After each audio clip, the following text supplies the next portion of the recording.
ઘી પનીર બાદ હવે નકલી ખાદ્ય તેલ વેચાતું હોવાના રેકેટનો પર્દાફાશ થયો છે। જાણીતી બ્રાન્ડેડ કંપનીઓના ડુપ્લિકેટ લોગો માર્કાનો ઉપયોગ કરી ભેળસેળિયું નીચી ગુણવત્તાવાળું તેલ વેચનારા સામે કાર્યવાહી હાથ ધરવામાં આવી છે।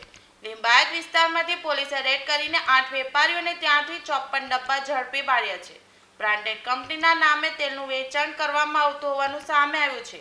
દુકાનોમાંથી સ્ટીકર અને બૂચ પણ મળી આવ્યા હતા। બ્રાન્ડેડ કંપનીના નામે તેલ ગ્રાહકોને અપાતું હતું, તે ભેળસેળવાળું હતું કે કેમ તેની પણ તપાસ કરવામાં આવી રહી છે।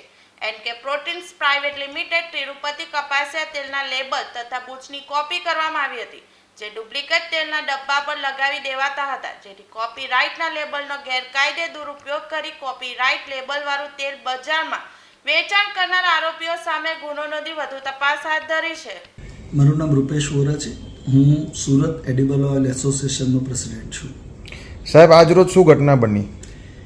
આજ રોજ અમને એવી માહિતી ગઈકાલે મળી કે લિંબાયત વિસ્તારની અંદર મોટા પ્રમાણમાં ખાદ્ય તેલોમાં એડલ્ટ્રેશન થઈ રહ્યું છે અને ડુપ્લિકેશન એનું થઈ રહ્યું છે અને એની અંદર અયોગ્ય તેલો લોકો દ્વારા વેચાણ કરવામાં આવી રહ્યું છે અને એની થોડી ડિટેલ મળી।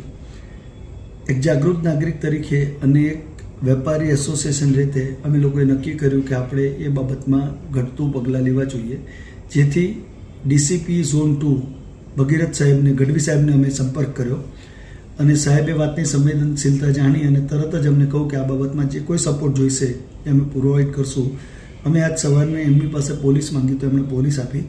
સાથે જ લિંબાયતના પીઆઈ શ્રી પઢેરિયા સાહેબ, એમણે પણ ખૂબ સારો સહકાર આપ્યો, એમણે પણ ત્યાંથી અમને લોકલ પોલીસ આપી અને જે કાયદા પ્રમાણે જોગવાઈ છે એ પ્રમાણે પોલીસને લઈ અને અમે જે તે વેપારીનું નામ મળ્યું તો એને ત્યાં તપાસ કરવા ગયા અને તપાસ કરવા જતાં ઘણી જગ્યા પર ગફલત માલુમ પડી।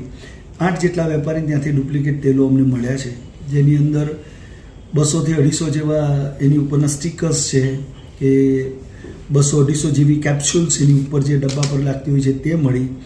લગભગ 50 થી 60 ડુપ્લિકેટ ડબ્બા પણ મળ્યા છે, જે લિંબાયત પોલીસ સ્ટેશનમાં પોલીસે પોતાના કબજામાં લઈ અને આગળની કાર્યવાહી હાથમાં ધરી છે। જે લોકો ગ્રાહક છે એ લોકોને ઓરિજિનલ અને ડુપ્લિકેટ ડબ્બા વચ્ચે કઈ રીતે ફરક સમજાવવો જોઈએ?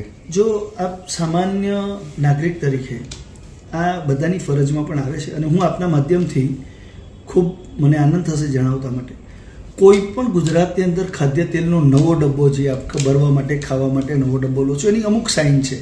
તમે સામાન્ય તકેદારી રાખશો તો ક્યારેય છેતરાશો નહીં। લોકો ડુપ્લિકેટ કરે, પરંતુ જે કોઈ નવા ડબ્બા ધારો કે કોઈ પણ બ્રાન્ડના આવતા હોય, આ હું અહીંયા મારી પાસે એક ડબ્બો છે તિરુપતિનો, પણ હું આ તિરુપતિ એકલાની નહીં, ફોર્ચ્યુન, ગુલાબ, વિમલ, કોઈ પણ સ્ટાન્ડર્ડ બ્રાન્ડની જે ગુજરાતમાં વેચાય છે એની વાત કરું છું, એની અંદર આ રીતે એમ્બોસ પ્રિન્ટ આવે। જે બ્રાન્ડ હોય એ બ્રાન્ડનું એમ્બોસ પ્રિન્ટ આની અંદર હોવું જોઈએ। અહીંયા ગુલાબ હોય તો ગુલાબનું હોય, દરેક કંપનીનું એમ્બોસ પ્રિન્ટ હોવું જોઈએ, આ હોવું જોઈએ।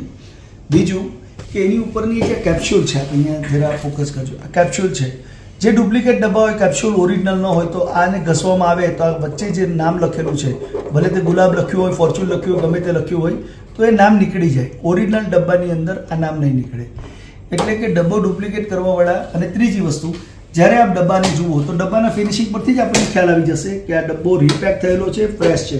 ફ્રેશ ડબ્બાનું ફિનિશિંગ આખું અલગ જ આવતું હોય, એની ચમક અલગ જ આવતી હોય। આ ડબ્બાને એકવાર વાપર્યા પછી આપણે વેચીએ અને એને રીફિલ કરવામાં આવે તો એની શાઇનિંગ પણ ઓછી થઈ જતી હોય છે, એનું લાઈફ પણ ઘણી ઓછી થઈ ગઈ હોય છે અને એની ઉપર ડર્ટ્સ ને એનાથી આપણે ખ્યાલ આવી જ જાય છે।